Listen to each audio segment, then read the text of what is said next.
বন্ধুসকল ভাতৰ থালিখন লৈ লৈছোঁ দেখিছে।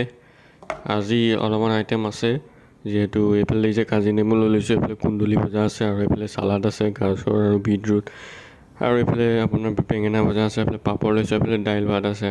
ধুনীয়াকৈ খোৱা আৰম্ভ কৰিব লৈছোঁ। খোৱাৰ আগত যিহেতু মই পানী অকণ খাই লওঁ, তেতিয়া অকণমান সৰহকৈ খাব পাৰোঁ। গতিকে খোৱাটো আৰম্ভ কৰিলোঁ সানি পেলাই, চব মিক্স কৰি পেলাই। আজি যিহেতু আইটেম কেইটামান আছে, এই যে খোৱা আৰম্ভ কৰিছোঁ, ধুনীয়া হৈছে টেষ্টটো। মানে চব মিক্স হৈ গৈছে যে বহুত বঢ়িয়া লাগিছে খাবলৈ কাৰণে। আৰু আপোনাৰ মানে কি এই সাজটোত অকল নিৰামিষ আছে, আৰু এনেকৈ নিৰামিষ যদি আপোনালোকে খাইছে আগতে গম পাব যে কিমান টেষ্টি লাগে। তাৰ লগত নেমু টেঙাও হ'ব লাগে আৰু বহুত ভাল লাগে তেতিয়া।